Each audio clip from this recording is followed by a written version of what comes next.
Mic. Camera. Action. Nice to see you, rat. Been wanting to do this ever since the day you opened your big fucking mouth. We heard what Docheski did to you. I mean, I had to laugh. I mean, we felt bad for Annie and all, but them's the breaks. She knew who she was with. When I come up from this street, you were back. We couldn't believe our fucking ears. I mean, why would you come back? Why wouldn't you disappear somewhere far away, huh? Like the moon. I missed home. You were one of us, Luke. We were a team. We were family. Then you threw us under the bus. We were kings, you son of a bitch! Now, we're a bunch of goddamn serfs. Oh, hey, easy, Benoit, huh? When you come back, I figured you wanted to die. You know, we got a pool going on when you're gonna end it and how, you know. Bus, train. I got my money on suicide by cop. Come on, take it. Take a shot. Come on. Annie's waiting for you. Question is, do you really think she wants to see you again? Actually, my real talent. It's costing other people money. You ought to know that, Lasky. You're gonna lose that bet. Unless you want to shoot me in the back. Wouldn't be your first time.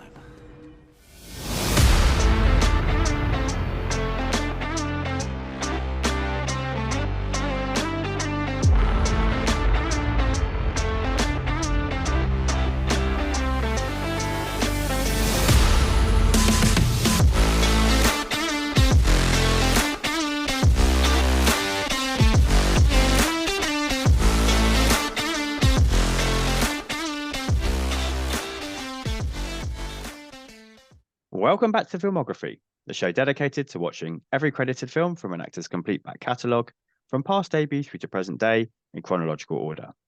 Each episode, I'm joined by an esteemed guest to watch and discuss the next entry from their focused filmography and consider how it ranks amidst their career and whether we can trace any typecasting trends or topic traits or theatrical tics. For episode 28, I'm joined once again by the 20th Century Geek Scott Weatherly to discuss the 28th big screen appearance of the Stath in the propulsive actioner Safe. We watch, Safe. you listen. Yeah, Stath in Safe. And hopefully you are watching along too. Scott, thank you for coming back on. This is obviously a swift reappearance, which is great news. You've always got a lot of interesting insights into films, and often, we've spoken about before, I like how you can fix those little problems. But Yeah, I would say, I think. No, go on. You go. It's your show. You go first. The tough one. No, but you're the guest, so that's why I want I want to hear from you. I was just going to say, I mean, we discussed this slightly just before we started. I think this is an underrated entry from the Stath. Wow, now I'm doing it.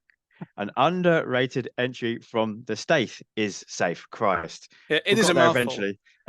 Yeah, it is. I agree with that. This was this called? Is this one of the ones that's called Redemption elsewhere, or is that another one? That's Hummingbird. Right, that's Hummingbird. Okay, because this could be called Redemption, It and could. it would fit perfectly well. Yeah, no, this has a real sort of like late 80s, 90s feel to it. Like watching this, I was like, okay, in my head, I was like, yeah, the Stath is like the current. This was what is this? This is 2012. Yeah, 2012. So okay, that's like peak sort of the time for that. But if you took this back, like 20 years, could this be Stallone or Schwarzenegger or Van Damme or like any of those? I was like, yeah, this really works in that sort of like action chunk that would be like it just works really well. But they've tailored it for the Stath in many ways. But no, I really enjoyed this. I really enjoyed this, like surprisingly so, actually. I think it's interesting because when we did Blitz, we sort of said sometimes when you tailor a movie to an actor, that can steer it in the wrong direction. Action, we like Blitz, we like the Stath, but something about that didn't quite connect. Maybe he wasn't older, and we were saying we'd like him almost now to be in it again. But here, the tailoring for the Stath, I think, has really worked. Other than the fact that they've made him American, but I wrote in my notes that this is like a 70s protagonist character in an 80s movie plot with a 90s aesthetic. It really feels like it hits so many That's different perfect. That is perfect. Describes it. Yeah, yeah. I've also noticed what I say. You say about this is obviously the Stath doing his thing, and you say they've made him American.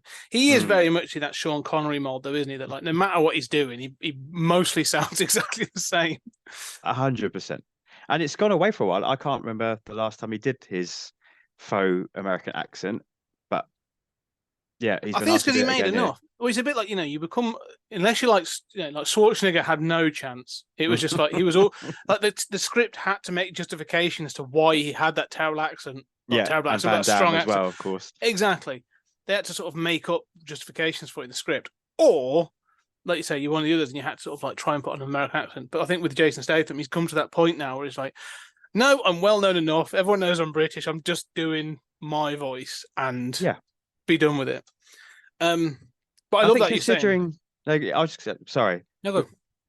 Usually, I'm not so bad at talking over, but I think considering where we ultimately get to with his backstory, there was an easy right around here for him just to have a British accent, and it almost might have made it more interesting because we won't get into it quite yet, but like the initial thoughts of who he is, he could be English.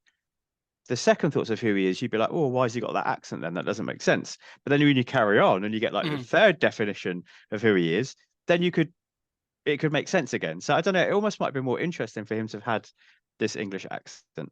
I think so. I mean, you say this plot or his backstory is like an onion that is peeled layer by layer as we go through in the weirdest way. But yeah, I also before we sort of start, I mean, this film does quite well. I mean, Catherine Chan, who plays May, or child actors can go, either way, but she's very good in this. I want to sort of call her out. She's like, she's not pushed to do anything overly taxing, I think, but it rightfully so. I think she works and she's very good. But as I say, this is actually a pretty solid cast as well. Not just in Statham. Like, you've got.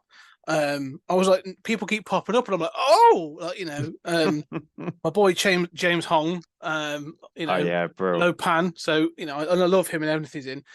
Anton Mount pops up like later on. I know. As a fan of Strange New Worlds, the new Star Trek, I was like, oh, Captain Pike. Yeah, I was like, my God, he looks young. And the other few that sort of I like is Reggie Lee, who plays Quan Chang, another actor that whenever he pops up, I'm a fan of. And then Chris Sarandon as well. So you're just sort of like, oh, this is just sort of loaded with people. I'm like, I like people in this. So it's it just kept me smiling this as well on sort of many levels. Despite being a rewatch, but it's been quite a long time since I've seen it. Chris Sarandon, I was watching it and just been like, I know who that is. Who is that? I know, but he's so different to his most famous role. Well, I don't know if it's, but for what I think of Chris Sarandon of from Princess Bride, he's so different to that it took me a while to place that. I was like, who is that? I know who that is. Yeah, no, I think Fright Fest and obviously like Princess Bride is very different in the 80s. Sort of like, yeah. He is. He's great. I want to get to the plot of this because it is. Please. I'd love for you to explain it. It took me a while. Like there's several scenes I had to rewind. I was like, I think I've got this. But his backstory and motivations are odd to say the least. So Jason Statham playing Luke Wright. We meet him first, sort of, on the street. He's homeless, and then we go back and we find out he was a cage fighter, and he killed someone in the cage, and because of that, he was supposed to take a dive. He didn't kill someone. I think he put someone into a coma. Yeah. But he was supposed to take a dive in the second round or something, and obviously wasn't able to. So then the Russian mob come round, kill his pregnant wife, and then say to him, you've got to leave, and anyone you get close to is going to be killed. So you've got to leave, which sounds like an awful lot of work on the part of the mob, but fine. So you're following that. And then later on, so, he's doing that, and then I almost want to go through like his backstory because I want to understand it. Then you find out later on that he was a cop. So he was part of this special unit within the New York Police Department. And they were there like as a strike force, which again, as you said, that 70s sort of 80s thing of like, you know, special unit beyond the sort of law kind of thing. And they've all been corrupted, and he turned his back on them and was chucked out of the police, or left the police in sort of semi-disgrace. I'm still kind of fuzzy on that. I think he was sort of forced out, wasn't he? Because the mayor is also in on it. Yeah. So yeah, he was sort of forced out to become the cage fighter. But then you find out even further, he was special forces or something else, like a black ops CIA or something. Yeah. Yeah, and then was brought in to the police. So you're like, okay, so he's got this like really convoluted story just to explain how he's as kick-ass and badass as he is. But then I'm still really confused as to why he lets the Russian mob do what they do. Like it's just, you know. I mean, it is kind of a bit beyond, but I absolutely love it. I just think it's so ridiculous that it's great, because it's almost like the three acts. It's like a little Russian doll within it, isn't it? It's like, yeah, you're right. It's like he's a cage fighter, and I was thinking, okay, for once I buy this. Like, yes, the stage, I buy him as a cage fighter. And it's like, yeah, he's an not undercover, but he's like you said, you know, this NYC cop. And I was like, oh, okay. Bit tropey, and I buy that much less. Then, he's a special elite black ops. Oh, okay, I buy that again. I really enjoyed the journey I went on, which I thought was great fun. But character credibility journey. Like, yeah, absolutely. But I think, I'm not sure. Like to your question of like why he lets them do it. If you sort of, I guess, think of it the other way, I think he feels guilty, doesn't he, about all the dodgy stuff he's done as a black ops agent, which is why he ultimately, like, I think he's going to rat on the unit, isn't he? So they then like force him out, and he becomes like the turncoat. And then that's why he becomes like a UFC fighter, and why he's willing to take dives and let people beat him up, because it's all about like backwards punishment, isn't it? I think. For what he's done before. Being punished for those things, or what he sees as having done or not done, I think is the case as well. Like, that's the thing. I think the point of this, you say about he was going to rat and he didn't, and he just sort of walks away. So in some cases, I think it's a factor of like, it's not what he's done, it's what he's not done. Which is why when him intervening and saving May is like, this is my redemption. I'm now doing something because I didn't do these things in the past. Yeah, it's interesting, because he's lost his own unborn child, hasn't he, as well? So I really like that scene when he first meets May, and it's quite significantly into the movie. It's about a good third in. It's a good half an hour. This is a very like classic chunked up 90-minute movie. It's kind of like 30 minutes first act backstory, 30 minutes go, like last 30 minutes, like here's the end. Yeah, I do want to throw in something back, because it does sort of, this is where it does get kind of, you see about chunk, and I think chunk is the right word, because the first act of this film is so exposition heavy. It's true. That it's like, this is the longest prologue I've ever had. It's like, here's May's backstory, here's Luke's backstory, we've got the Russian mob, we've got the Chinese mob, we've got this, we've got that, and it's just sort of like everything is put into place. And all I could think about is like, this probably would work better in almost like non-chronological order, like having flashbacks and stuff throughout the film, or to make that first chunk a little more easy to swallow, have the train fight at the very beginning, and like, but then be like, because as a viewer you're like, what is going on? Like, be thrown into it, and then be like, pull back and be like, however, like 1 year earlier, and then build up to it. That's really interesting, because I've only come to realize this just before we've started talking. Two touchstones I had whilst watching it, which I'm sure were in your head as well, was Mercury Rising, the Bruce Willis movie, but John Wick as well was there, because it has that, and I only came to realize that Chad Stahelski was the stunt coordinator on this additional one. Additional director, it says. Yeah. So that makes perfect sense, because, and that's how John Wick starts, doesn't it? It starts with him already injured in the car going to the vets, isn't it, in the first movie? And then actually even in the second movie kicks off with him going to get his car back, doesn't it? But the first John Wick is like the end of the movie, and then we do the flashback to do the circular narrative, isn't it? Yes. So it's interesting that you say that, because maybe Stahelski learned a bit of a lesson here from somebody else, that I will have to have some backstory. I'll have to show John Wick. I'll have to show his wife dying, but I won't start there because I want to get my audience in straight away. Yeah, exactly. You need that like, big, fast-paced opener for you to really sort of like, get you enticed.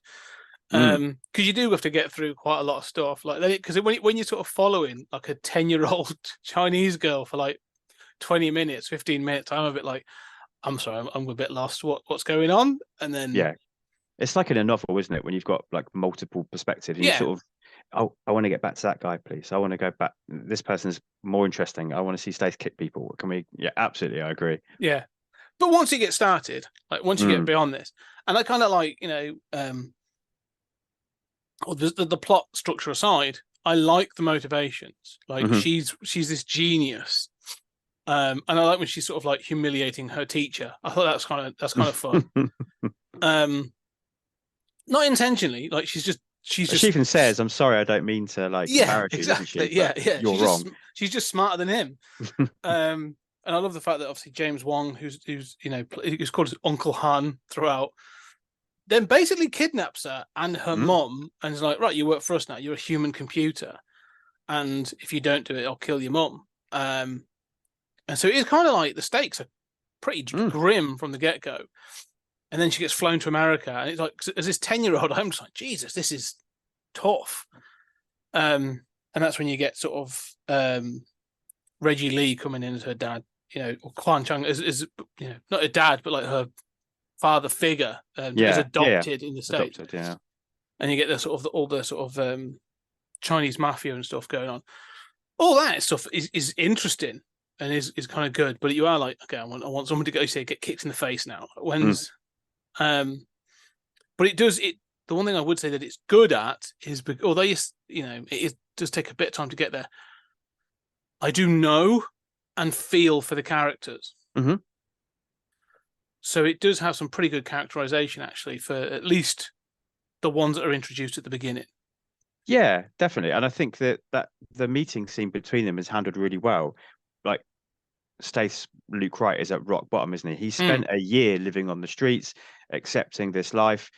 The one thing that we see him do is reach out to another homeless guy to give him his trainers, and he wakes up the next morning and the homeless guy's had his throat slit. So even that smallest gesture, he realizes he can't even do that.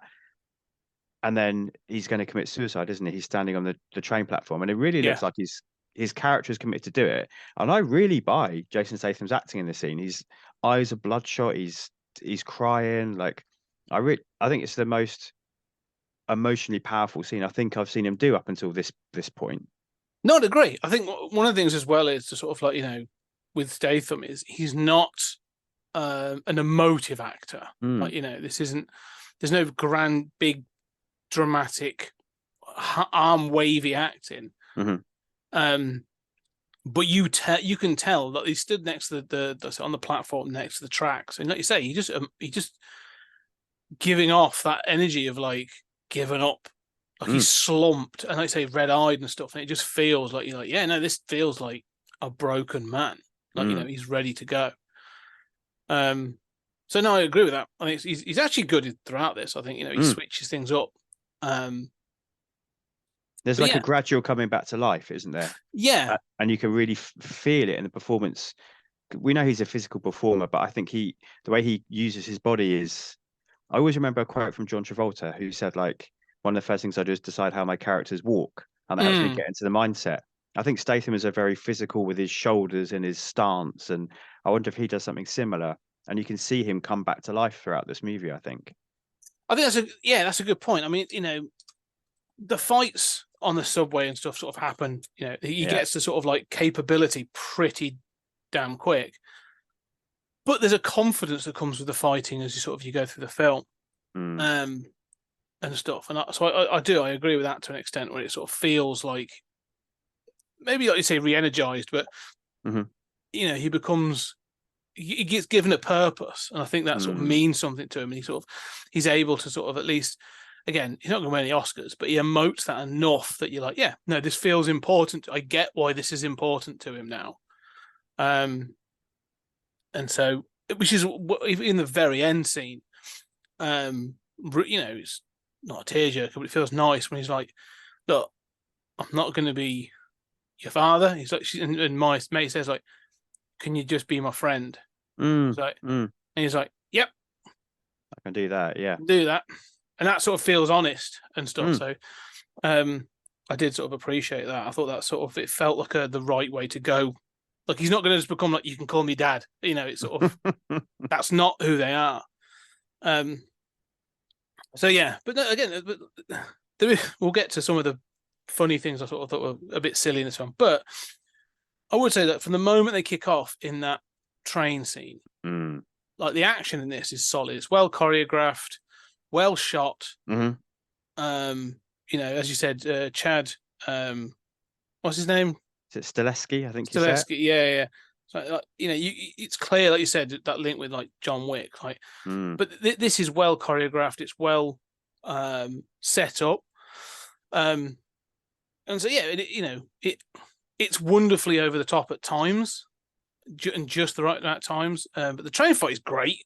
I think it's the best fight he's done since the initial Transporter. Like it's proper up there. You know, we talk about like, you know, the bus fight in Nobody, which is excellent as well. And what else do we pick up? Obviously, like some John Wick stuff as well. But I think this is a really strong fight, and I think what it does is it errs on the side of realistic. Yes, like punches look like they really hurt, and he takes a few punches to get somebody down.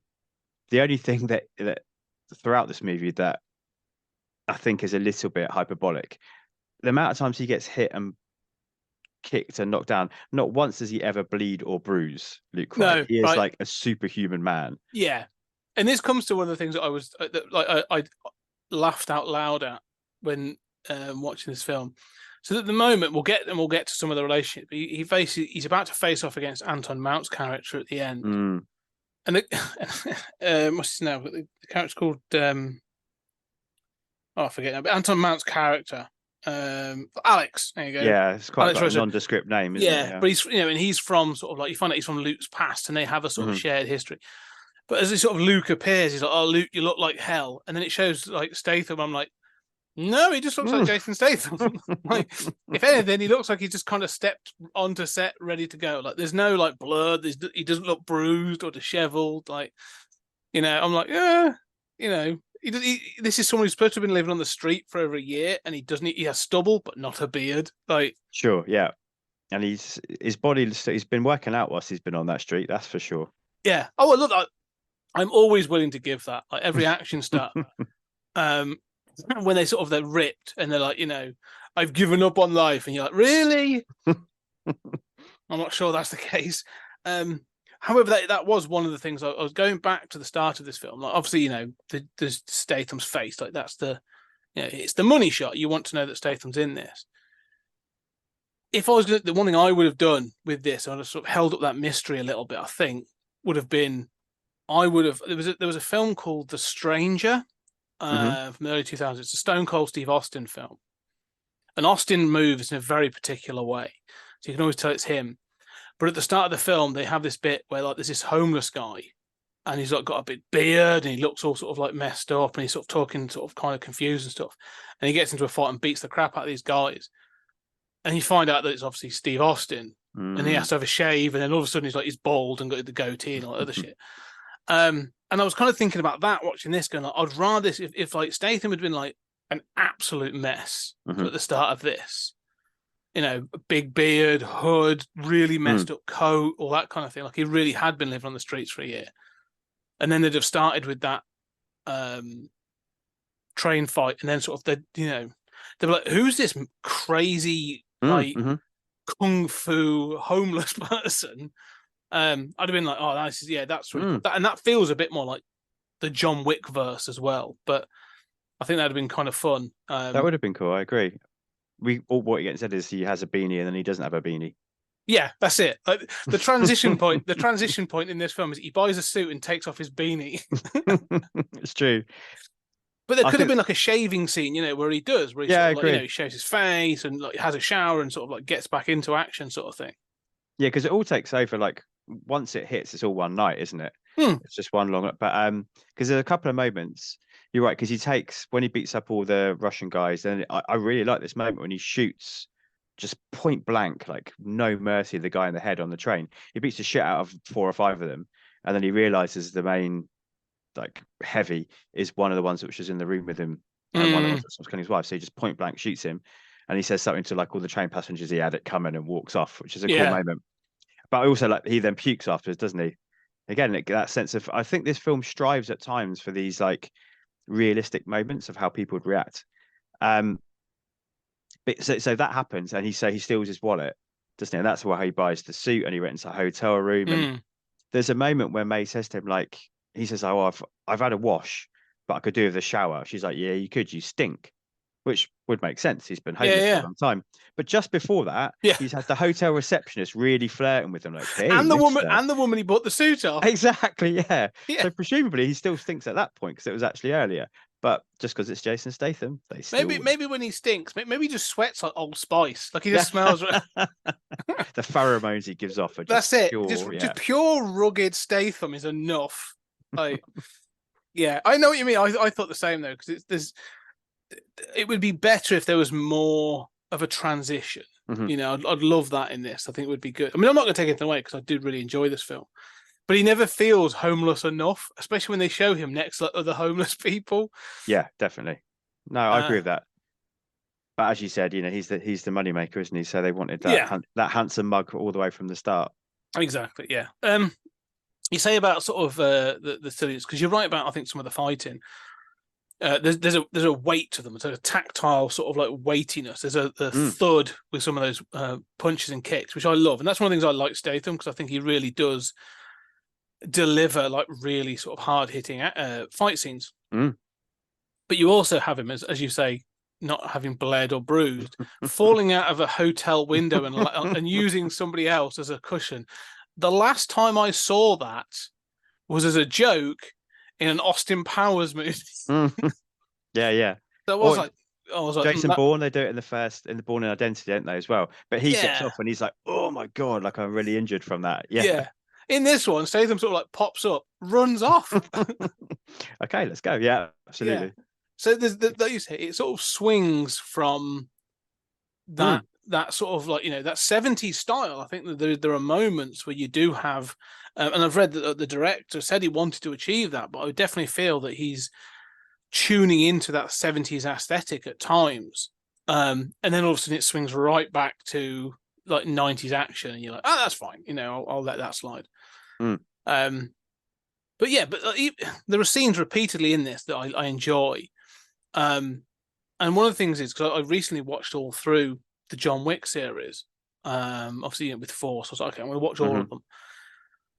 And one of the things that sort of like that's an action fantasy film. Like that film does not exist in the real world, right? No. For obvious reasons. I mean, I'm not just talking about like just the Continental and stuff, but the fact that like for everything that happens in there, there's only one policeman in that film in the entire like 4 films.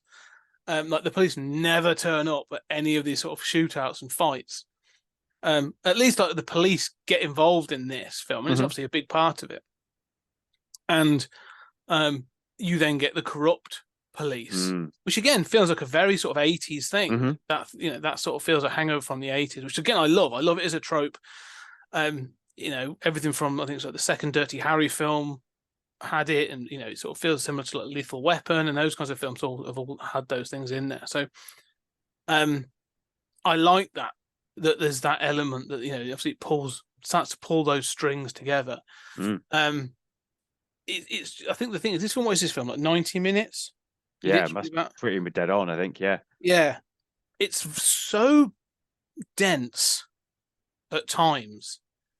That like when you learn that Luke, because you don't even learn his name at first until about halfway through, and someone identifies him and says it was Luke Wright, and I'm going like, and they say it like it's meant to mean something. Yeah, it's one of the corrupt cops, isn't it? Yeah. And he's like, it wasn't just a homeless guy, it was Luke Wright. And I'm going, cool. What does that mean? And so yeah, there's those sort of things, but it's so dense where you sort of like, it keeps adding characters. And I love that it's trying to have a complex plot, and it's trying to be intricate, you know, with all these different sort of elements. But because it's so dense, like, you know, so it's his plan at the end. So, you know, to get to the plot. So the key to this is May is this human computer. She can memorize massive long numbers and data and information sort of very, very quickly and very, very accurately.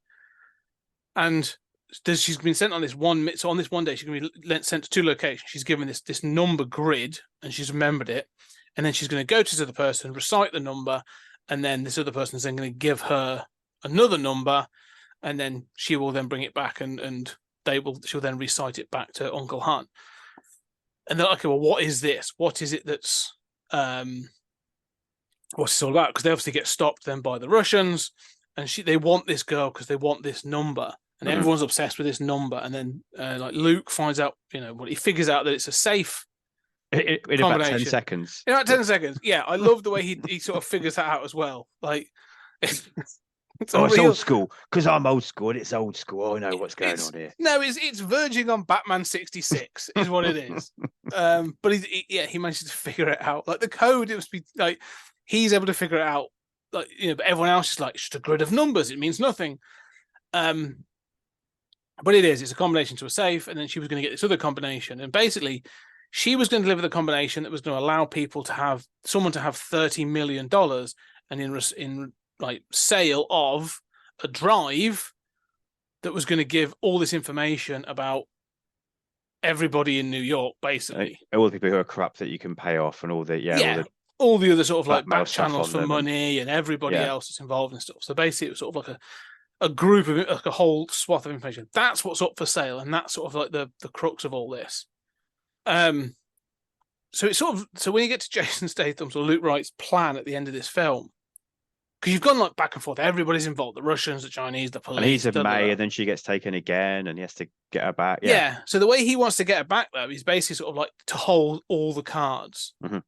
So he then calls on his old sort of police buddy / enemies, his frenemies from the police, to raid a Chinese gambling house where the safe is, to get to the safe, to get the 30 million, to then go to, I can't remember how he knows, he figures it out, but then he finds out that the mayor's involved. Mm-hmm. So he then goes to the mayor's mansion and basically beats on Chris Sarandon, who's playing the mayor, to get the disc with all the information on, the memory stick or whatever, and then holds all the cards, and then basically, I've got everything, give me May back.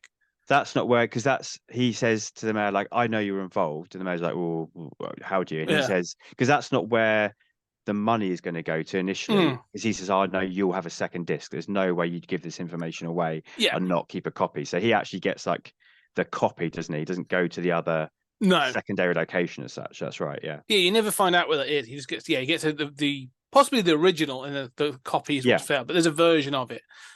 Yeah. And then he lets everybody know. And then decides to sort of like to kill everyone. Mm-hmm. And starts putting people in the boot of his car. But it's so sort of like, it feels like it should be very straightforward, but it feels so complicated. No, I agree. I think the main plot, Jason Statham saves May, is obviously very straightforward. But you're right. On top of his backstory, you're then heaping on all these different elements and all these different people. So you've got corrupt cops, you've got as you said, the Chinese mob, the Russian mob, you've got a corrupt mayor, you've got Anson Mount's like former op who knows him, and they've all got different agendas, and nothing's quite clear. And I think it probably did it a disservice when it came out, and that people probably sort of, particularly this era of Jason Statham, where it was quite straightforward. It was, for want of a better phrase, a safe period for him. I think this is probably a bit, despite all the good stuff, and the action is great, and I'd love to talk a bit more depth about that attack on the Chinese gambling house. But that's kind of, I think, what people wanted from him at this point. And there's character and story to this that convolutes things too much. I agree. Yeah. But you don't need it all. That's the bit that's kind of frustrating, is, I can imagine that sort of this, because this was written by Boaz Yankin, as well as being directed.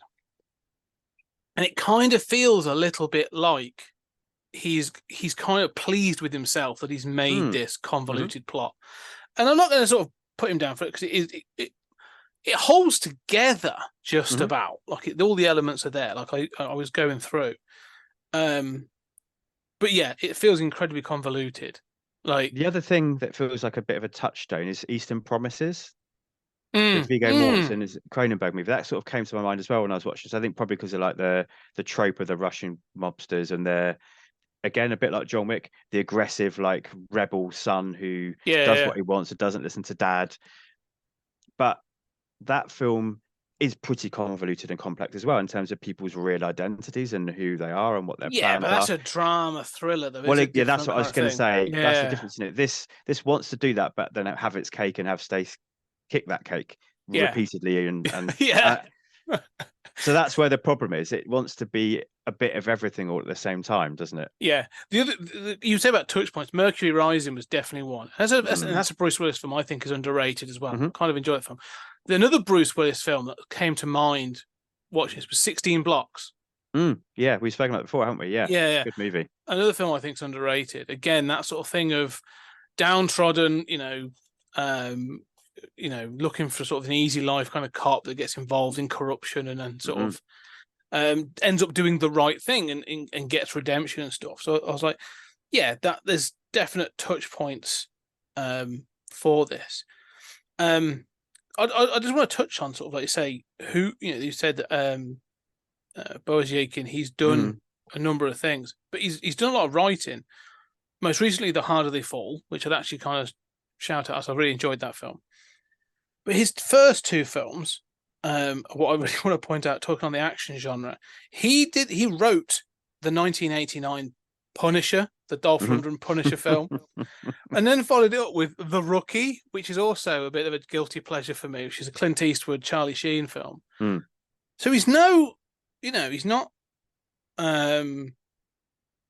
it's not that this genre is unknown to him, and especially being straightforward. I mean, if you watch those early films, they are very straightforward. Like, and the Punisher in particular has got like this whole revenge, thing, and all these other bits and pieces in. So yeah, it's I think he's piled quite a lot in on this one, that I don't think needs to be there. But as you said before, as you were mentioning about the Chinese raid, it does sort of facilitate a variety of fights, which is the bonus side of this. All of which, I think, you've got the train one we've discussed. We've got the Chinese raid, and we've got the one in the hotel. Yeah. All are really, as you said before, really well choreographed, really well filmed. I don't think there's anything too choppy in this. I feel like I understand the geography of the fights. I can see. There's several shots that are like held. Like there's several which I love. Yeah. Like, not the whole fight, but they hold them for enough seconds that you're like, oh, they are doing this fight. And there's a little mini one in the restaurant as well, isn't there, when he goes to see the Russian son. So yeah, I think this little car chase actually as well, isn't there? Which reminded me, I just did To Live and Die with LA. To Live and Die in LA with Dan with Spider-Dan, because that was another car chase where it's against the traffic. Yes. And all of these are little, like, quite efficient and kinetic and exciting and well directed. At times it had like a Michael Mann-esque quality. The bullets really sound like bullets are whizzing and thumping into things. So it's a real melting pot, but perhaps, like you said, one or two elements could have done with being pulled out or being minimized maybe a little bit. Yeah. I think, there's just I think there's maybe one too many groups of characters in this. Because you have like the Russian mob, you have the Chinese mob, and then you have the police, and they all come in at different elements. And even those, like, so it's not just one or two people. Like, there's a whole cast in each of those that come in and keep coming and going. And so you got to keep track of quite a few people and their relationships to. So you've got like Emil, that's the sort of the head of the Russian mob, and as you said, like his rebellious sort of like, son who's trying to get, as he says, sort of make his bones. And then again, you've got the same sort of relationship or setup in the Chinese mob with Uncle Han and Chang Quan and all that. And then you're like, okay, and right, I've sort of got that. I've got those two groups, and the police come in, and you got like the captain and this squad. And then, like you say, at the end of it, you get this Alex guy who comes in, who's a sort of like fixer for the mayor, and you're like, hang on, sorry, like there's a fourth group now of the mayor and his people, and I'm just like, there's just, it feels like there's one. The mayor doesn't need to be part of this. If anything, I would remove the mayor completely. Like the mayor is almost like irrelevant to this, and just have it as the captain in the police. Yeah, and then you can have like Alex be like, he came in with Luke. They were the two special forces that sort of like joined at the same time. But like where Luke's now down on the street, like have it that Alex is. He's going to have to become a sort of black ops contractor. Like, he's like, running things in the background. The captain's the face of it, but he's really the one behind it. He does like the wet work, kind of sort of the black ops of the police. He goes off and does when things go a bit too awry. Yeah, you could make it neater, I think. But you want to talk about the raid? Let's talk about that Chinese raid, because I do want to get into it, because it's really good fun. But what were your thoughts? Well, I think it's probably the most over the top scene, isn't it? But not in a bad way. No, because it's what 4 or 5 of them go in, don't they? And they absolutely annihilate this like room of like Chinese triads. The triads, I suppose, but Chinese mobsters. But there's just, again, I think it's really well captured. I think the way that people it feels quite surgical. It feels quite realistic that these are people who know how to do this, where they're like peeking around corners, and it's almost like a first-person shoot 'em up at times. And that computer game continues, because they kind of go down a level down to the safe, and then we get the double crossing. So I think there's that excessive nature of it, but which really, there's just a moment that stands out to me. There's a moment when some Chinese mobsters hide behind a table, and you sort of see the look on Stath's Luke Wright's face, and he's like, all right. And then he shoots loads of holes in the table, which kills them. And and it's just hilarious, because we're so used to seeing like people holding up a thin tea bit tray. of wood. Yeah, exactly. Yeah, and the bullets ping off, and they're perfectly safe. Or like you got these soldiers in World War II who are wearing like specially designed, as they could then, specially designed equipment, and they're getting shot and killed. But this tea tray, that'll do it. Or this bit of MDF, that'll be fine. So I think again, it does this really interesting thing of like combining the excess with the kind of realistic, and I think it toes that line really nicely. I agree. I think, and you say about John Wick, that raid scene is a prototype for John Wick in a number of ways. Because there is that very precise violence throughout, which I think sort of like they've sort of perfected with John Wick, sort of that holding the gun up and then sort of like, jerking around. There's all that stuff. There's a little bit of that. But as well, there's a sort of a sense of like, controlled chaos. Because there's people running, like you say, tables falling and people diving over the bars and all kinds of bits and pieces. But that police squad are just sort of like cutting through everyone. And there's a scene where like one of the guys, I say, he's turning corners with a shotgun and just taking out people like left and right. And it is brutal. Like you're seeing people blown about and stuff. But like you say, it felt to me like, okay, this is a touch point for John Wick, which came 2 years later, 2014, I think the first one. Probably a bit later. Right, yeah. I'm not sure, but yeah.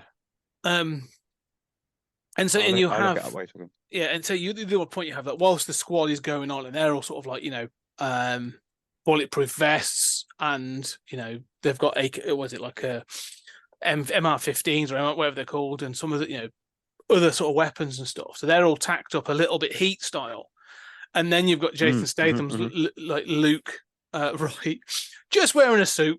And like he's walking around in the background, and like say, taking out people behind tables and stuff. And there's a coolness to this character, like this calm. He's sort of like completely at ease in this chaos and violence. Again, thinking like John Wick, and just taking them out throughout. And so, I thought it was brilliantly well done. And it felt like a show reel. That was like that. I was like, okay, of all the scenes, that feels like a show reel of like, look at what we can do in some quite cool areas and that. So I think that scene is perfectly set up. I agree, sorry, but I think that scene's perfectly set up as well. You saying that coolness made me think of this. We get that kind of classic hero shot. That's not quite the right term, but of them all in a line, you know, walking towards there. Yeah. And the Stath is dead center, looking suave as all fuck. And like you said, but also looking like he feels like in his normal garb, he is still in control, when as they're all like heavy duty, as you said. So yeah, I think that perfectly sets up what we're about to then witness in the next scene. It's great. I've actually got it here. It's on. I've got on my list. That's what you were talking about there. Yeah, that's it. That's it. They're walking across the street like a crossing thing. And I say that, you know, several of them got like bulletproof vests on, large guns, and they're all sort of looking, got their belt, you know, the badges on the belt, and like I say, in the middle of it, it's just the Statham in like a suit and trousers, like ready to go to action. So yeah, there is just a sense of cool to it. Like, you know, Luke Wright becomes, and you said like that, coming to life. Like he's confront. The other thing as well in this, he ends up confronting almost all of his past, you know, shadows. Don't know what you want to call them, sort of like the things he's done in the past. Because he basically takes out this police unit. I mean, you know, facing your crimes, there's therapy, and then there's just like killing the people. But you, yeah. So yeah, he it's kills. One way to deal with it, I suppose. It is. It's not. Yeah, it's true. It's pretty efficient. He kills this unit, and then obviously he takes on all the Russians and that sort of thing, and the Chinese. So he sort of manages to address, I think, you know, form that redemption. One question though, and you know, about this whole thing, after the cage fight, and he gets home, and he finds that the sort of the mob, the Russians are there, and they've killed his wife, and they declare that, oh, she was with child, kind of thing, like she was pregnant. It feels a little bit. I'm not easily offended, but it felt like it was one of the few things in this film I was like, that wasn't needed. Like, I know what you mean. They choose not to show it. That's quite tasteful. Yeah. He stands in the doorway, doesn't he? And he's not even in full frame. I think it's a really interesting shot. You can't see his head. You just sort of see chest down, leaning in the doorway, and he's traumatized clearly by what he sees, and he walks back away from the room, don't you? And they're talking about it, aren't they? So yeah. I guess the not showing is quite tasteful. But yeah, I do wonder. I guess they just wanted that line in there in order to make that connection with May stronger, didn't they? Like she's the child he never got to have. Yeah, but there's this thing, and I always kind of it's shorthand, I suppose, in films, but it's kind of a trope that I get a little bit not annoyed with. But there's always this thing of like, whenever you have a redemptive character that ends up having to look after a child, it's like, oh, you are the child I lost, or like, you know, I've lost contact with my son, or I don't speak to my child anymore, and you're my second chance, kind of thing. I'm gonna do it right with you. But like, there's no chance of anyone who's never had kids going like, well, the right thing to do is to protect this child. Like, you know, it feels it kind of annoys me. It's like, you know. It should just be human nature, like, you know, there's the right thing to do, and so to protect this child, and it's sort of a second chance. But yeah, it's a fair comment. What about this? I want to get to the end, and sort of because there's two things I want to sort of talk about, sort of again. Because do you feel that the end's not just him going off with May and stuff, and because I want to talk about what happens with the money. But him sort of, he kills Anton Mount's character, Alex. And I can't remember if he kills the mayor in that, but like there's still sort of he like, just walks off and leaves the mayor, doesn't he? Yeah, which is probably wise. Like he's going to deal with that in therapy. But he takes on the Russians, but he leaves sort of like the Chinese mob, sort of like Uncle Han leaves and just something. Get me out of this city. Yeah. Yeah. He's wonderful. I love James Hong. He's awesome. One of the things, I don't know if I felt unsatisfied, because they sort of they give some money to someone. I forget, someone gets paid off with like $5,000 or something. Oh, it's 50,000. He goes to the police captain, and then the rest of it goes back to Uncle Han, and then sort of they've made copies of this disc. Yeah. So he's buying May's freedom, isn't he? But it says we've got these copies, and we'll release this if anything happens to us. Yeah. Yeah. And then he says, oh, there's this great school for gifted kids in Seattle. And then I'm like, cool. you've just given 30 million back, like, and they agreed to pay back the 50,000 with interest. And all I can think of is like, how is this? Sorry, this is a really sort of like, you know, I don't often get hung up on things like this, but at this point, I was like, oh, if you took the 30 mil, I'd be fine with this. You know, you're going to go off, disappear, and you're going to look after and do this other stuff. Fine, because you've got 30 million new identities. You've got nothing. And then you're going to drive across the country to Seattle to this thing, like, and they're going to go, of course we want this random Chinese girl that's been brought to us by a bald English guy. Like, it's so, yeah. Yeah, I'll be honest, I hadn't even thought about it until you mentioned it, but now I have. It is a massive plot hole, isn't it? It's even a plot. It's just a really bizarre place to leave it. I was just like, I don't understand. I'm really sort of confused by this. And I get there's an honesty, like give the money back and this other thing.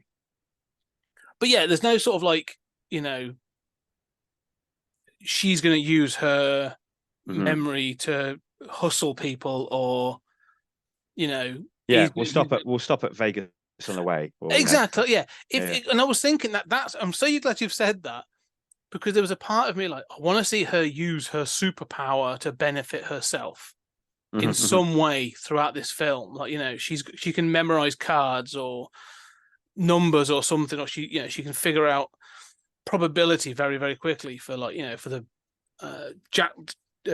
blackjack table or something. And because that would have been like, you know, and she could have been like, I can find money for us, sort of thing, and that would be it, and we'd know what she's talking about. But it just felt so random. They were just like, we're going to drive off. No, I agree, and I think again, it's just a line, isn't it, that she could already been, because we cut to the next day, don't we? Or later that day, I think it is, and he's coming out of this. He's coming out of a bank, and it's the 5th disc they've planted, isn't it, somewhere? Yeah. So she could have been off, or they could have been off doing something. So it just needed a drop line, didn't it? Like I just suddenly realised they're in New York and they're going to Seattle, cross country. Vegas would be a pretty big detour, wouldn't it? But you got Jersey's next. That's what I mean. Yeah, they could have done something like that. Just like, we've got this from last night. This will keep us for now. Absolutely, we'll find somewhere on the way. Yeah. The reason it stood out to me as being so odd is because so much detail went into backstories and plot that I'm like, it's almost like Boaz sort of got to the end and was just like, I'm done. Like, I've run out of things to do. I'm just gonna we're gonna tie it up with this, you know, with this thing. But that was the reason it stood out to me, because I was like, and even like they're giving the money back and there's other bits, like it's saying, oh, we're going to pay back the 50,000 with interest. I'm like, wow, there's details here, and then it just sort of stops. We're just like, no more details, just, you know, fantasy fabrication of traveling cross country to a school for the gifted.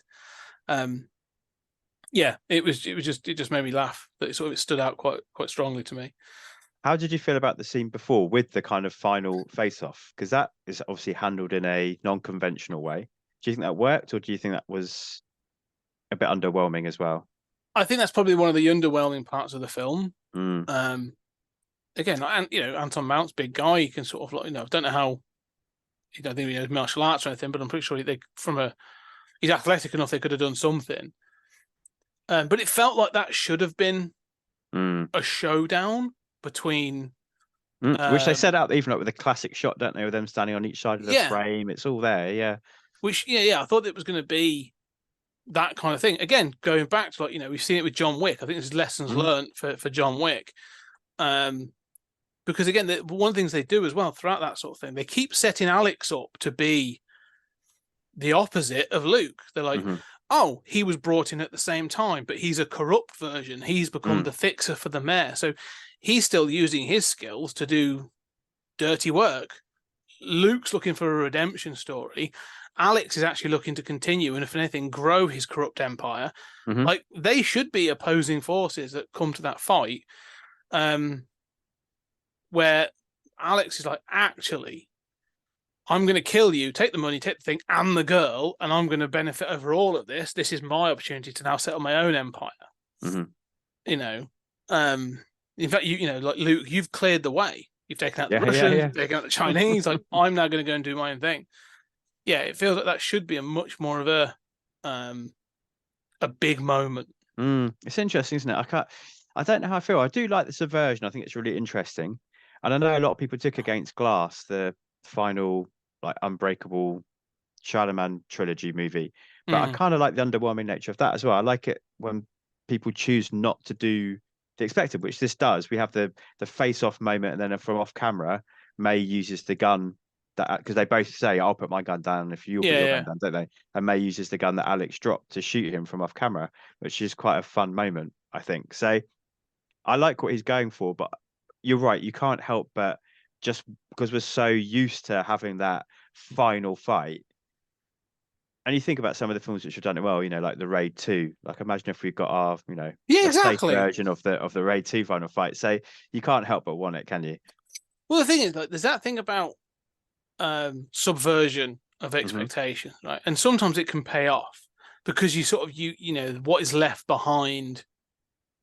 Someone like, I'm trying to think of an example. I can sort of picture something a little bit in my head of like someone walking away from a fight and knowing that the only thing that other person had was the fight. Like, they've lost everything, and to be left with with nothing is even more of a humiliation. Like, you can sort of, that sometimes is kind of satisfying, having ranting and raving in the background, like, come back, fight me, all this other stuff. That can be kind of satisfying. But with this film, you've sort of set up the fact that Luke's been confronting all of his dark parts from his past, and to have May shoot him, it sort of, I don't know. I thought sort of about it. Does it corrupt her as a character? No, it doesn't. That's really interesting. Yeah, like, she should be kept not pure, like innocent maybe. of that. Yeah. So for her to have killed someone in cold blood, like, is fine. Like, but it should, if she was gonna, well, you've seen a glimpse of her. You've seen a glimpse of this already in the film in May, because the moment when Reggie, what's his name, Quan Chang, like, gets taken by the Russians, and the guy says, like, look, you ain't gonna watch this. Like, you may want to close your eyes or look away. And she's like, no, yeah, like, yeah, I'm going to carry on watching. Like, she wants to see him punished. Like, she's got a darker side, which is fine. But to have her actually kill someone, like, to see revenge to watch revenge on someone that has killed had your mother killed and held you captive for a year and forced you into labor and all this other stuff, and then put a gun in your face. Someone is willing to kill you for business. Like, it's not personal, it's business. So to see someone, to be having someone take revenge on that, fine. I'm actually kind of good with that. But to actually kill someone, again, I'd rather have had the big fight, to be honest. Or maybe I'm just a glutton for that kind of thing. No, I am as well. But it's interesting, isn't it? Because I guess she doesn't technically kill him, because Luke then shoots him a few times afterwards, doesn't he? But I do wonder if, and maybe we're reading too much into this now, and as you said, Boaz was like, I'm done with this, that'll do. Yeah. And then in the next scene, that'll do. But I wonder if it's that sense of, like, Luke's redemptive revenge arc now has come to an end, and she's helped him close that final door, which helps to connect them again even more. And that, we have that final conversation you said was really well handled. Like, it's not a father and daughter, which it would be if he saved her. It's a friend and a friend, because she also, and he says it earlier, doesn't he? He says it to her earlier. He says, like, well, you saved me. She doesn't know that he was about to commit suicide, but that's what he's referring to. Like, you saved me, so now I'm returning the favor. We kind of get that tit for tat at the end of the movie here again. So I wonder if it's another level of the playing field. All right, on that front then, right? Here's how, again, I know I do this. I know I do this, but, like, to make it more to do with innocence and her maintaining this thing of bringing him back to the ring. Like, here's what she gives him. I'd have had the fight, and throughout it, like, and this is probably quite tropey, but, like, or cliched, have Alex throwing in his face to put him off all the things that he's done. Like, oh, you're such the big man now protecting this girl from what about all those kids that, got in the way in the crossfire when you were raiding drug dens or stealing from gangs and so on and so forth. Like, does just saving this one girl make up for all the wrong that you've done? You know what we did in Belarus, I don't know, like, wherever, like, there's allusions to something they've done as they were black ops and so on and so forth.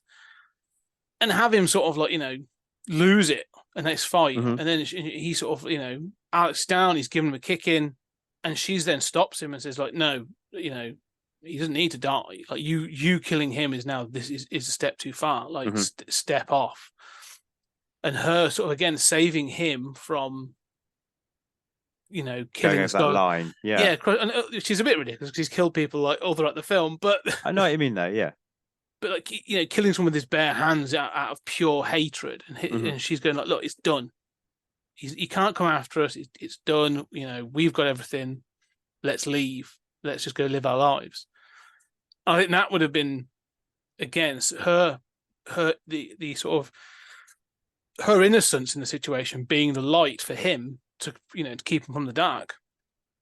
And that being the thing of like, he'll be her protector, like lone wolf and cub kind of thing. Like, you know, he's going to be the protector, but she's that innocence and, you know, brains and brawn, however you want to see it. Like, I think that's, yeah, I think it would have been more interesting for me to have seen that already. And you get a kick-ass fight at the end of it as well. I agree with you. And, you know, you should never have to do with this type of movie, which, you know, there are layers to it. I think but it really is a straightforward action thriller, isn't it? You shouldn't have to do that much work, I don't think, to find an answer to what is quite a simple question. But yeah, I don't know. I thought, like I said, I hadn't even really thought about the final scene. Maybe my brain was switched off by then as well. Yeah. The one that stood out was like this felt like a definite decision made by the director, and I wonder where you fell on it. And I don't think there is an easy answer. I think it's an interesting choice, but yeah, it's conditioning, isn't it? I think you and I, we've watched so many of these movies for so many years that we're conditioned to want that final face-off moment. That's the satisfaction, though, isn't it? There's that payoff. I mean, can you imagine watching a Rocky fight and then the final fight was just like them playing tiddlywinks in the ring or something, or like, you know, they do like who can do the most press-ups? Like, it's just, you know, you've been building to this thing. Yeah. I often think of like Highlander as a really good example of this. That you know, and I always think it's funny that film starts with wrestling, which is obviously, you know, the choreographed of building up the fights. And that film does it perfectly. Like, you have fights throughout and you have flashbacks to fights, but it's all building towards that final confrontation. There can be only one. Like, it's building to that confrontation. And the payoff fight, I always think, I love that film. And I think the payoff fight is really good. Agreed. Yeah. If you're going to start setting someone up as an opposite, now granted, Alex only comes in later into the film. You could have brought him in a lot earlier, set it up more. But if you're going to set someone up as an opposite, then you need to have those two people as opposing forces have a confrontation. No, it's interesting. Yeah, that definitely could have been introduced earlier, I think, as well. Because even when he's first introduced, it feels like he's just an aide to the mayor, doesn't it, for quite a long time. Again, that's more like drip-fed information, which I suppose is interesting. But in such a tightly timed movie with 4,000 other characters, as you said, here's another new guy. And yeah, if I don't know where I would have put him earlier in the film, but for there to be that greater weight, we would have needed him much earlier on. I think there's the ways and means. I mean, you know, this is what I'm saying. Like, I think the mayor is one too much, and as you say, you need Alex to be almost like an addendum to the police unit. Like, they're the face, but he's the one that they get paid. He's like a private citizen, a freelancer that gets paid off to do particular things. Yeah. And he gets called in to sort of like, you have him, you know, when they've got the standoff, when they've got the girl. Yeah. The Russians have got the girl and the police are outside, and the Russians are saying like, you know, you can't raid in here, you know, killing everyone. I'd have introduced him then where they're like, oh no, we can't. Yeah, but our boy can, and have him, you know, have someone else break in and like stealth in. Yeah, because you do have the captain on the phone earlier, don't you? And you don't know who's talking to, and of course, if we then find out that's the mayor, so again, that could have been another leading, couldn't it? Like this mysterious voice at the end of the phone. Yeah, that would have been a nice fix. Yeah, and because I think then you could have had, like, say, that opposing force and have him, you know, them have a real history. Which they do, but there's just not enough of it for us, is there, to go on? That's it. Yeah, I think it cut some of the stuff out. I mean, I'm not going to say add more time. I think the 90 minutes is enough. But yeah, definitely you could clean this up and do a bit more here and there with it. But not to bring it down. I still think this is, you know, you've done more Stath than I am, but I've really enjoyed this. This is a sort of a bit of a standout, really, and it's good fun. It is. This is top tier, I would say, for me so far. I think the last film I remember enjoying this much, but also thinking it's as well made and has as uh, as many redeeming qualities as this had is back to Crank High Voltage, which is its own thing, but is a well-made, deliberately made movie. And I think there's some moments in this, I've got a few that I noted down, where I think for a director who really isn't that, like you said, you dropped in a few things he's written, but in terms of he's not gone on to be a big success, and he's not a big name, I suppose. He's not a recognizable name. But I think there's some just decisions in here that are really strong directorial choices. We mentioned the scene when he's on his knees and the Russians all are around him, discussing, their plan for him. And as you said, crazily convoluted, that we're going to stalk you for the rest of your life. But the directorial choices there of like the camera of the slow push into the Stath is really powerful. It's like voices all around him and he's swimming in this sea of like emotion, and the camera really tells us that story through its movement.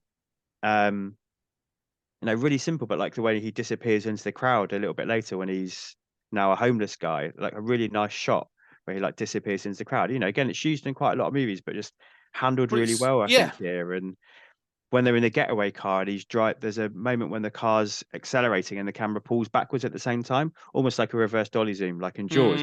Not, but again, it just adds a little moment of acceleration, of pace, so there's just these little moments of choices which I was watching. I was like, oh, that was a really good choice there. That really helps to aesthetically and visually tell the story. So I was just surprised that he wasn't somebody who has gone on to do more of this. We're talking about John Wick and Chaz Stahelski, and when you go backwards and you look at all the films he worked on, you're like, oh yeah, that makes sense. And oh, of course that was him. And I can see that touchstone of his in there. And no wonder he's gone on to be such a big name. Yeah. And I think, there was the potential for Bawajakin to do that too. It's really interesting.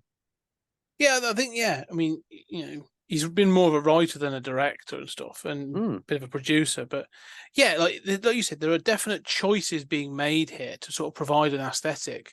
And a type of a type of New York that it's not quite so that it's a character, but it's definitively New York, and it's that New York I think I knew, or I pictured in my head from like 80s and 90s kind of films. This is the New York of like Die Hard with a Vengeance. Yeah, definitely. And we discussed a similar thing with Blitz, didn't we? We said like Blitz was like the London version of that old 80s kind of grimy New York. Yeah. And it's not quite that this year. I think Die Hard with a Vengeance is a great touchstone, actually, because of the aesthetic of it. It definitely has that feel. Yeah. It makes me wonder, like Jason Statham, obviously he's a very sort of modern action star, I mean, but I feel like he could have been like a Charles Bronson. Like if he'd have been in the 80s or the 70s, I think he would have still been a success. And I think he would have been a very similar kind of role. I think he'd have been that Charles Bronson, Clint Eastwood kind of, cop thriller kind of films of the 70s. Yeah, definitely. Do you think this would have done? You could do a sequel on this? Would you want to see Luke Wright and May, 10 years later? I don't think I would. No. In that respect, it makes me. I mean, obviously, you can't do a sequel to Leon because of spoilers. What happens at the end of Leon? But in that sense, that feels like a complete story, doesn't it? And if you're going to get a sequel to Leon, you're going to get Matilda grown up, which I definitely would have watched that. But in that sense here, no, this story kind of feels done, doesn't it? That it feels like their life would be pretty calm after this, and he wants to put that world aside. So I'm not sure what that story would be. It doesn't feel like the kind of film that wants to have a sequel, which is quite refreshing. No, that's fine. I get that. That's true. That's very true. Well, the reason I say is because one of the things I've just mentioned there was Lone Wolf and Cobb, and we talked to a few others. And so, as I'm sort of saying that, I was thinking like Logan maybe is another one sort of that sort of ilk. Would be like 10 years later, because Stath is now older and he's definitely a bit more gruff. Could you have it like where he has settled down? Still ripped because that's what he does, but maybe now he's like I don't know, have him as be like a sort of he's a football coach, or he does fitness training or something for people. We'll find an excuse as to why he's still ripped, but he He's a does that. lumberjack. I don't know. Yeah. Oh yeah. That's a great. Yes, What that would be it, wouldn't it? What people that climb up trees and do all the cutting of That's the trees? it. One of those kind of 100%. surgeon or something. That's exactly what he would be. Yeah, but I don't know, just something like that thing of the one more time. Like he's given it all up, and he has lived Somebody a life from his past comes back. Or may comes across something like she's now working for the government. Like her skills are being put to use, and she comes across something and then gets kidnapped by CIA or ISIS or whatever, and then he doesn't trust that the FBI or whatever's going to do a decent job of finding her. So then you go the John Wick route, and it's like, right, well, I think I'm kind of back. Yeah. I think it could be quite good fun, but now you're explaining that to me. You're selling it, I think. And bring back like Chad. No, what's it? Straczynski. Chad Stahelski. Stahelski, yeah. I'm trying to find what would be under. For what? Sorry, I'm just looking at the crew. But do you know what? I always find anybody involved in stunts is the hardest thing to. Yeah, I agree with that. Yeah. I don't know why it's not more visible because so many films are so dependent on them. Oh, modern films, 100%. Yeah, and the role they play is so vital that you always have to like scroll and even when it's under like the stunt category on IMDb or something, it's just hidden in there somewhere. There's not like a celebration of. No, yeah, it's ridiculous. The thing that you've just watched for an hour and a half was literally just brought together by these people. 100%, but I agree. I've decided I want to see Safe 2, directed by Chad Stahelski. That's what I want now. There you go. I'm putting it out there. I wonder if the Beekeeper is kind of Safe 2 by another name, looking at the trailer, because he is again another kind of like mysterious. He's a guy who looks after bees, but actually it's all a secret front for what his real skills are. Yeah. I'm kind of looking I ain't gonna lie, I'm really looking forward to that one. The trailer looks great and it looks incredibly silly. So I was like, oh, this is top tier Statham. Like this is. I think there's a good chance that one might be, mightn't there? Yeah. Yeah. And it's another film where they're like playing with the obviously the safe here has that kind of multiple meanings, doesn't it? It's about getting safe, but it's about cracking a safe. And I did wonder if his name Luke Wright was meant to be some sort of play. I kept saying it in my head as I was watching the film, like, is it about do the right thing? Yeah, but also like the Luke, something about the Luke. I couldn't quite find it, but like it's like look right or like. Yeah, I don't know. There was something in there about the name. I felt like they were trying to be clever, but I couldn't quite get what the cleverness was. Maybe it's I don't know if there's anything in the Book of Luke, right? Revenge or something like that. I don't know. It could be really obscure. Yeah. I bet there is, absolutely. Yeah, but no, I thought this was a really well made film. Actually, I'll see a sequel. What's your sold me on it now? Yeah. How do you do the ratings? So I always think of it within the Stath catalogue rather than the wider world. And just nice simple 3 categories. Like, do we think within his filmography this is a classic movie which you've not had for a while? Like, is it one you really should have to watch amongst his filmography? Is it one that's worth catching, which is where you've landed before with Blitz, and the other category which is completist only, which is what you gave War. Yeah. So you've been building up. So you started with completist, and then you went up to worth catching. Are we finally going to get for you a Stath classic? I think, yeah. I honestly think this is a Stath classic, and in that filmography, it's not, like you say, within the action genre, it's probably it's still up there, but it's not top tier. Yeah.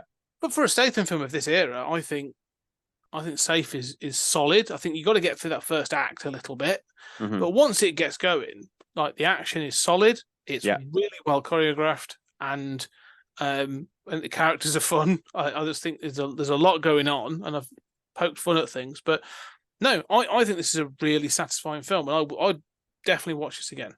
And I think, it's been a real run. So the last 4, which all came out in 2011, actually, which Stath seems to do this, these bunching togethers.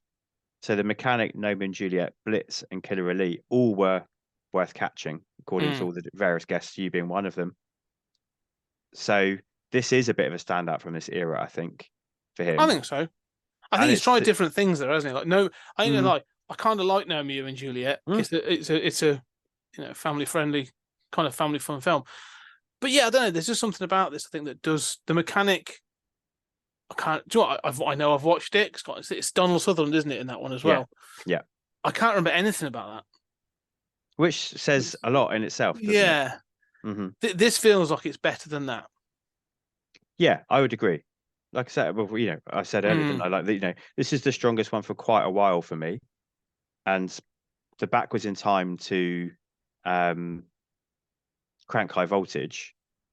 So that's his 21st movie, and this is his 28th. So 7. It's the best considerably for 7 efforts across a couple of years. But I mean, that's because only because he puts out so many films in so short a space of time. So yeah, it definitely feels like it's one that's up there amongst his better efforts. Yeah, Killer Elite, another interesting one. That's Yeah, I did enjoy watching that, but it didn't have quite the same quality on the rewatch as I remembered initially. Whereas here, I've gone the other way. I thought this was aptly named Safe, but actually is a much stronger movie than I remembered. I think so. I think you can see, for me, I was looking at his filmography, and he's trying to do different things. I think we said that with Blitz. I think Mechanics, I think, leans more into, because that was based on a Charles Bronson film. Yeah. And Killer Elite, again, isn't sort of an outright actioner. That's more of a conspiracy kind of thriller, isn't it? Absolutely, so, yeah. He's trying to sort of spread his wings a little bit, which I can't fault him for. But yeah, this felt like Safe. He's just jumped back in and gone, oh, well, I'll go back and I'll do some ass kicking and stuff. Absolutely. Yeah, but I know it stands out. I really enjoyed this. I'd recommend Safe. Bro, before you go, do you mind if I share a couple of letterbox and get your opinions on them? Okay, a short and sweet from Sam. He says, forgettable, but Jason Statham kicked some guys, so I don't know, it wasn't bad. That's pretty much every film. If Statham kicks some people, yeah, it's all right. That's true. Always like to start from one and then build up to the other. Charles Yang said, Safe is an all right movie. It's quick paced and gets to the point, which is interesting because I think we both agree it doesn't actually. Jason Statham's character uses his quick wits and fighting skills to take on the NYPD, triads, and Russian mafia, resulting in a high body count. I'm going to pause there. Did you look up the body count? I did not. What do you reckon? What's your rough ballpark guess? Of actual deaths? Of actual deaths of all people in this movie, yeah. What do you reckon? I don't know. I haven't thought about it. They have the raid where they blow loads of people away. So a 90-minute movie with no deaths for about 30, or one significant death for 30 minutes. What do you reckon? I don't know. Between 20 and 30 on screen. Well, that's the Stath alone. The Stath alone has 30 kills in this. In the movie, the count is 79. 79? My God. It's impressive, right? It is. Wow, I did not. Okay. That is kind of impressive. So to finish off, Charles' review says the film's ridiculous flair and action scenes make it enjoyable to watch, but it may not be for everyone. Overall, it's a decent action film with a solid performance from Statham. Which I think that's fair. Yeah, there's just something here about this feels like a touchstone for other films, and like both before it and after. But I just think the quality of the fighting and some of the stuff in this just for me is what elevates it to that point. Yeah, I agree. Lou Shoemaker says there is way too much going on in this movie. He says the basic plot is the same as Mercury Rising, but it's weighed down by a bunch of subplots. Statham's character alone has 3 backstories. He's a cage fighter targeted by the Russian mob. After he fails to throw a fight, He's a former NYPD officer, hated by his former colleagues after he turned them in for being dirty. And he's a highly trained and semi-retired government assassin. Yes, absolutely right. Yeah. Statham is more fun in the back half of the movie when he's working again. In the first half of the movie, he's supposed to be a sad sack, which he's not particularly good at, which I don't think I agree with. No, I know. Filmmakers love pairing Statham up with a moppet, but they never seem to encourage his comedic skills, so you just wind up with him being glum and a child actor woodenly reciting their lines. Again, I don't agree with this either. Things are more fun when he goes off to wheel and deal with the various factions of bad guys. Statham is great at hand-to-hand fights, but his American movies have more gunplay and, of course, are cut to ribbons. Although, again, I think this one isn't overly edited personally. Maybe the highlight of his performance in the movie is when we see him living homeless on the streets for a full year, but yet he's still absolutely shredded. Yeah. It's definitely true, that part. Yeah. Oh, 100%. He's not wrong, in that point. I disagree with things. I think the child who plays May is good. I think she's fine. I do agree with this thing of him being a little bit self-serious. Yeah, okay. Yeah. Because I do think, he can be. I think as he's got older, and you'll see, I think as you get into later films, I think you'll sort of talk about this more. He's become more comfortable with sort of like being sarcastic or, being a little bit looser with some of his sort of his acting decisions and stuff. And taking the piss out of himself and choosing roles which allow him to be a bit more on the silly side. Yeah, that's totally fair. Yeah. I mean, you wait till you get to Spy. And absolutely, that sort of thing. Yeah. But even Operation Fortune is like him playing with the persona that he's become, and so is the Meg, of course. And that's interesting you say that, because in Killer Elite, which is the last episode, I think it only came out yesterday, as of this recording, which is weird because of timey-wimey stuff when this comes out. But that was the first time I've read interview stuff with the Stath where he came off a little bit poorly. There was a particular interview where he just came off of like, well, of course I could do those stunts, and of course I'm this guy. Don't you know this about me? And I've never really seen or heard him be that way before. So maybe he is in a bit of a self-serious phase of his career. Yeah, I think that explains everything the films you've seen. You've seen like Crank, like High Voltage in 2009, which is off the wall crazy. And then he's got the Expendables, but even in that, like, he's in the shadow of like Stallone and others, and so he's trying to sort of live up to it. And then you get the Mechanic, the Blitz, and forgetting Romeo and Juliet, the Mechanic, Blitz, and Killer Elite, which are all trying to do something slightly different, be a bit more serious, a bit more. No, I did one. Yeah, as soon as you said the Expendables, I did wonder. You know me, I love Sly as much as the next person. Have been that age that we all are growing around the era watching his movies, but I do wonder if well, Sly picked me for the Expendables, and I am the next guy, and maybe Sly's whispering in his ear about how good he is and what he can represent and the films he should be doing. I do wonder if there's a little. I think there's definitely a part of it this era, because again, like you look at the cast, he's second billing on Expendables, so he's under Stallone, and then he's next to like Jet Li, Dolph Lundgren, Randy Couture, Steve Austin. He's got Terry Crews, Mickey Rourke. You've got these like action, standouts, and there he's a second billing above Dolph Lundgren. Guy, yeah. So I do think I agree. I think there's something going on in this era, and even going forward, like beyond this, I haven't seen Parker in a long time in Redemption, but like there are a few that you're a bit like, yeah, okay, until you sort of, you start to chill out a little bit and you take yourself sort of a little. I think you even see it in the for a conversation today. I think you see it even in the Fast and Furious films, where he sort of, like you say, he starts to take himself less serious, and it ends with obviously Hobbs and Shaw kind of being a fun but silly film for the future. But yeah, I don't know. This feels like his serious point. This was where he was sort of like, I think he was half expecting some sort of award maybe for something he was doing. Yeah, it's interesting. Maybe there's a little bit of ego going on here. Something's got into his head, and he needs to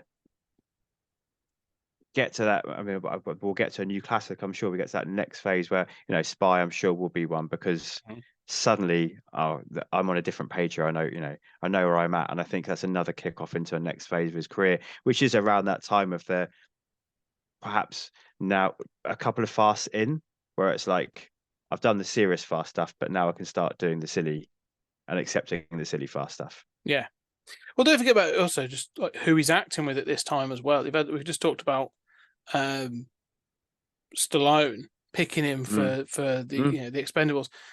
He's just in Blitz. We sort of said about how good the cast was there. Paddy Considine, Gillian, proper actors. That sounds awful to say that, but like they're like thespians in some cases. They do stage work and all that kind of shit. So he's got that, and then he's got Robert De Niro, Clive Owen.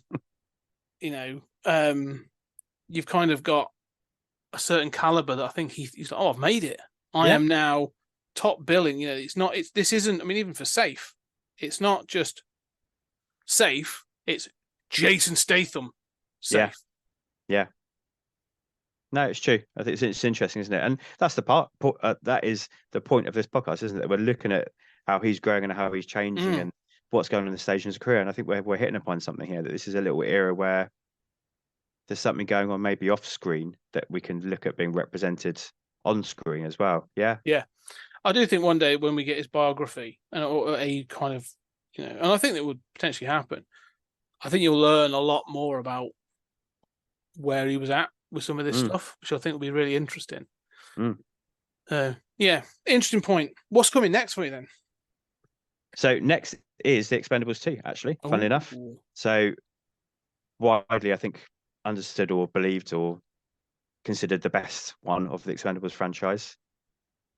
And then we're into Parker, which I'm really looking forward to, because again, I've seen it once a long time ago, but I'm going to do a whole Parker complete journey. So I'm going to watch all the different iterations of that character. Cool. So obviously we've got Mel Gibson's Payback and we've got Lee Marvin's Point Blank, but there's these other ones that I've never heard of before that I'm going to delve into. I think there's one called Slaughterhouse or something like that. So that will be an offshoot. Obviously, that will just be for me for fun. But and obviously they're based all on novels, aren't they? So based on a series of novels as well. They are, which I've not read, and I'm toying with the idea of that as well, because it's going to hit at the start of January for the release of that. And I would have finished my 2023 reread of all the James Patterson Alex Cross novels, so I need a new little reading project. So I'm toying with the idea of reading all the Parker novels.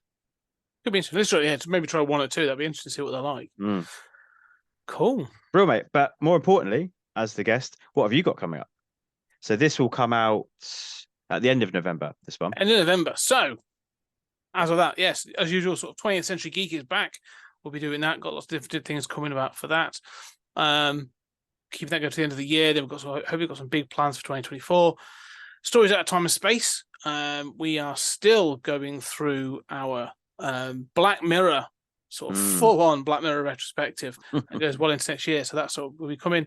But the other things, the Moon Knight book is done, it's out, so go check that out if you like Moon Knight, or if you don't, just buy it for a friend who does. Lots of different things coming up. And as I say, just keep an eye out for the Akira Kurosawa Kickstarter, which is going to be promoted sort of early next year. Bro, and I'm really enjoying your collaboration with Tony at the moment on the short stories. And they've been loads of fun. Yeah, I'm reading and watching along as each episode comes out. So, although I didn't rewatch Candyman, which I admitted to Tony because that film messed me up when I watched it too young. Something about Clive Barker's Hellraiser as well, right? Something about his stories that I watched, obviously at a point where I wasn't ready for them, have really stuck with me into adulthood. And I've not watched those two films, I would say conservatively, for 20 years, if not longer, because that I found them extremely scary. Messed me up, definitely. There's a lot to talk about there. And the next one's coming actually will be will have come out actually just as soon as we'll be talking about 8 o'clock in the morning and They Live. Amazing. Which is a lot of me and Tony going like, oh, that's amazing. I hope you reenact the brawl. That's what I'm hoping. We talk about it for about the same length of time. Great. Yeah. Brilliant. Thank you, mate. And thank you everyone for listening and partaking in this journey with me through the Stath filmography. That was Safe. Next up in a fortnight is The Expendables 2, featuring mandatory Max Byrne, followed by the long-awaited return of Blake Byles to discuss the umpteenth adaptation of Richard Stark's Parker for anyone that is watching along. I'm Jack's Musings, and that's JACS, and you can find me on X where I am most active. You can also contact the show directly on X under the name Back to the Filmog. Make sure you use the hashtag #FollowTheFilmography. I'm also a proud member of the Comics Emotion family, a super place full of the world's greatest people, dedicated to bringing you podcasts on a variety of geeky topics. So please make sure you take the time to search, subscribe, and rate our shows whenever and wherever you listen. Until next time, be excellent to each other, and make sure you take the time to treat yourself too. I am Jack signing off. Yippee-ki-yay, movie lovers.